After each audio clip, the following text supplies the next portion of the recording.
Olá a todos, me chamo Lucas Pereira Alves e esse é o trabalho de sistematização do curso de Matemática e Estatística para a Computação do CEUB. Vamos trazer o assunto lógica da programação, apresentando um pouco da história e a aplicação da lógica dentro da área de programação e nesse mundo dos computadores. O que é a lógica? Segundo Araújo, a lógica é o estudo do pensamento, baseando-se em argumentos compostos por premissas e conclusões. Nós usamos ela a todo momento do nosso dia a dia, até mesmo sem perceber, como coisas triviais, como guardar uma camisa no armário. Veja que quando você vai guardar uma camisa no armário, você vai determinar em qual gaveta você vai guardar essa camisa, se ela vai para cabide, qual é a ordem que você vai colocar as camisas. Então, na nossa rotina, sempre temos raciocínio lógico definindo as etapas para a conclusão das nossas atividades e as nossas tomadas de decisões.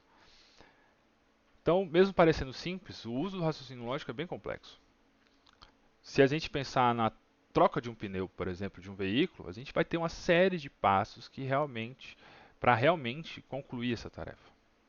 Essas receitas, a gente pode chamar elas de algoritmos, que nada mais são do que uma sequência finita de passos ordenados, de uma forma lógica, para a execução de uma determinada tarefa ou resolução de um determinado problema.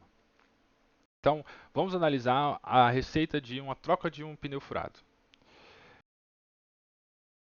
A gente olha se o step está cheio o suficiente.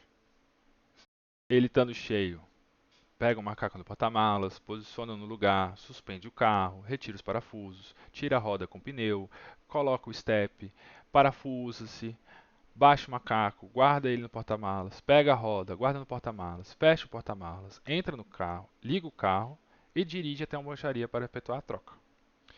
Então, assim como uma receita de bolo ou instruções de montagem, nós temos raciocínio lógico presente.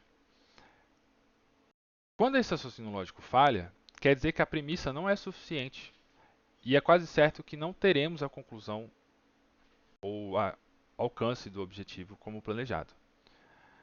Então, se observarmos a tarefa do pneu, e se o step estiver vazio? Veja que a receita não prevê o que fazer. Não tendo outra opção, as etapas param por ali, pararíamos no 2. E o resultado, que é a troca do pneu, nunca seria alcançado. Programar um computador segue a mesma lógica. Para a gente programar ele para fazer certas tarefas, nós temos que dizer cada etapa com muito detalhe, pois os computadores não conseguem saber o que precisa ser feito, como ser feito e quando ser feito. Então, essas receitas, como vimos, podemos chamá-las de algoritmos. Só uma curiosidade que a palavra algoritmo vem do sobrenome do matemático e astrônomo islâmico Mohammed ibn Musa al-Khwarizmi, que viveu entre os séculos 7 e 8. Em uma das suas obras, traduzida no século 12, traz as instruções usadas no sistema de numeração decimal. E essa tradução recebeu o nome de algoritmo de número enduro. Então, a partir de Mohammed, que a gente começa a ter o uso da palavra algoritmo como essas receitas, essas instruções de como fazer certas coisas. Então, depois, George Boyle, um matemático e filósofo britânico, trouxe o livro As Leis do Pensamento, onde ele foi o primeiro tratamento real e sistemático da lógica. E ele desenvolveu um sistema algébrico que hoje é conhecido pelo seu nome, a álgebra booleana. Com certeza, um dos trabalhos matemáticos de maior impacto depois da Revolução Industrial, né, nessa nossa idade contemporânea. Além de contribuir no tratamento de conjuntos, adicionando alguns conceitos como o número de elementos em conjunto, ele trouxe a álgebra booleana que se tornou a base para as teorias da probabilidade. E a partir da sua álgebra, Claude Shannon aplicou essa nova álgebra booleana na combinação de dispositivos elétricos em série e em paralelo com a utilização de relés. E a lógica do Boyle permitiu que essas combinações fossem representadas com muita perfeição. Ele introduziu três operações básicas: a adição lógica, a multiplicação lógica e a complementação, que a gente vai ver que a gente pode chamar ela de negação. Ele limitou as variáveis em dois valores, 0 e 1, e assim nasceu as tabelas verdade, que a gente pode listar todas as combinações que as variáveis dependentes das funções booleanas podem assumir. Então, na adição lógica, também conhecida como OU, a operação OU sempre resultará 1 se pelo menos uma das variáveis de entrada for 1. Ou seja, ela sempre será verdadeira se pelo menos uma das variáveis sejam verdadeiras.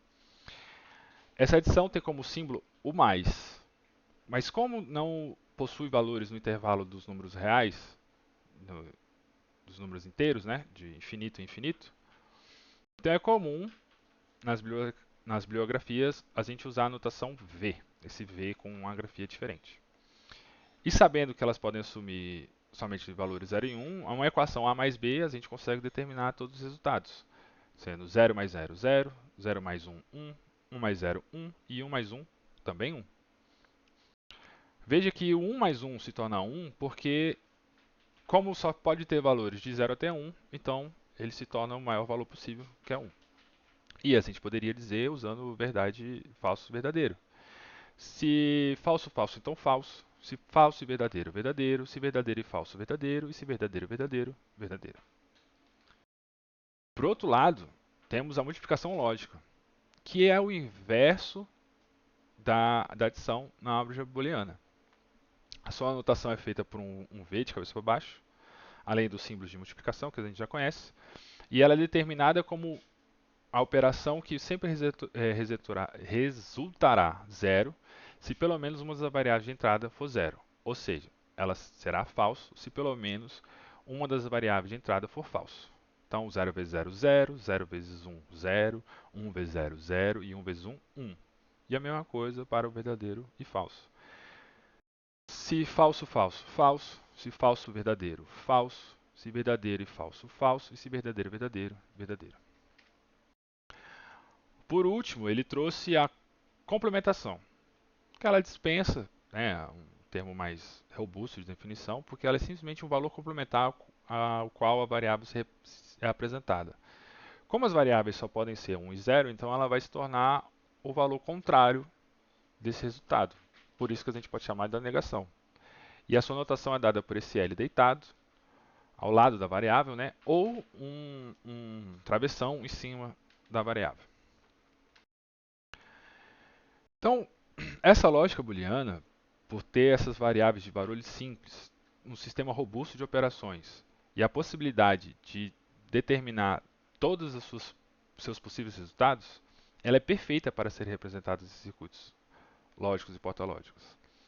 Mais tarde, esses valores puderam ser armazenados em transistores que guardam o valor conforme o sistema está eletrizado ou não, ou seja, 0 e 1. Então, desde lá, quando a gente começou a usar válvulas como transistores, né, ser aberta e fechada, hoje a gente tem transistores do tamanho de nanômetros, né, micrômetros, que conseguem armazenar esses valores de 0 em 1. Então, esses novos conceitos foram cruciais para a projeção de circuitos de comutação telefônica. A invenção do booleano construiu as fundações para os circuitos digitais e permitindo a criação do computador moderno. E como isso entra na prática? Como a gente aplica isso dentro da computação? A combinação da lógica dos algoritmos e a álgebra booleana, as premissas começaram a assumir valores de 0 e 1, representando as condições de satisfação dessas premissas. Como nós vimos anteriormente, que o algoritmo ele tem uma sequenciação, nós vamos ver um outro exemplo de um algoritmo da troca de uma lâmpada para observar um outro impacto, que é o teste seletivo. Aqui temos um pequeno algoritmo de verificação se uma lâmpada está queimada e a troca. A gente liga o interruptor e se a lâmpada não acender, então pega essa escada, posiciona embaixo da lâmpada, busca uma lâmpada reserva, sobe e faz a troca. Tira a queimada e põe a reserva. Veja se a condição da lâmpada não acender for falsa, então o restante do algoritmo não será executado. Isso é o exemplo claro do teste seletivo, que vai determinar qual ou quais ações serão executadas. Caso contrário, se for um valor verdadeiro, a verificação é feita e o restante do código é executado. Veja que se a lâmpada acender, eu não faço mais nada do bloco de baixo e se encerra por aqui o algoritmo. Então, isso dentro de qualquer lógica de programação é feita. Aqui a gente tem um exemplo de um script de uma calculadora simples feita no Python. E veja que depois de ela apresentar em tela algumas frases, algumas coisas para a interface do usuário, ela mostra, pede a escolha, né, a imputação de qual operação vai ser feita e o primeiro e o segundo número. E ela encadeia o que fazer caso for escolhida a operação 1, que é a soma, caso 2, a subtração, no caso 3, a multiplicação. E ainda tem uma segunda verificação no caso da divisão, que ela ainda verifica se o número é diferente de zero para poder executar a divisão.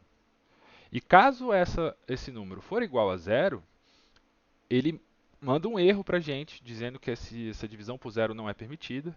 E caso qualquer uma das etapas anteriores não for executada, for colocado um caractere que não represente um número inteiro, ele nem um número inteiro, acho que aqui float, né, números decimais é aceito também.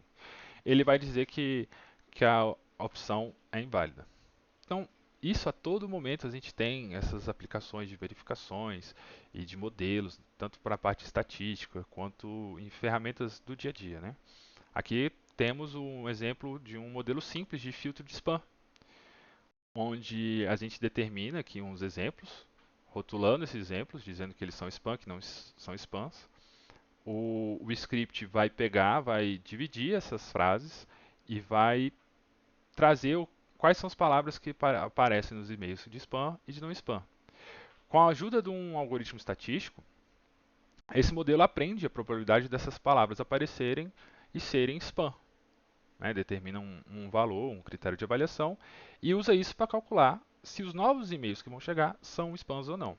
Então, tendo nomes como ganhe, dinheiro, promoção, imperdível, crédito, ele vai considerar que aquele e-mail é um potencial spam e conforme o número dessas palavras aparece dentro do e-mail, ele vai classificar se é spam ou não. E temos outras aplicações somente com esses ifs, essas verificações de se, de e, de ou, né? Um motor de busca de palavra, por exemplo, usa esses operadores lógicos. O sistema de recomendação usa a mesma lógica, combinado com inteligência artificial, para poder sugerir os conteúdos para a gente. Na ciência de dados, a lógica é o alicerce que permite que as máquinas aprendam e tomem decisões e prever comportamentos. Prever esses comportamentos faz com que a gente tenha essa inteligência artificial, né? Essa sensação de uma inteligência artificial. Veja que nesse outro caso, a gente tem um modelo rudimentar de linguagem, né? Onde a gente passa um texto teste para ele, um treinamento, né? E com base em n-gramas, né, os bigramas de n igual a 2, ele picota esse texto todo e começa a ver esse conjunto de palavras, né? E começa a identificar que selecionei essa palavra. Qual a probabilidade da, dessa palavra aqui, a segunda, acontecer? E ele verifica a todo momento quais são as palavras que vêm depois. E ele cria uma base de modelo que consegue inferir para a gente textos, trazendo qual é a palavra probabilística que vai vir depois.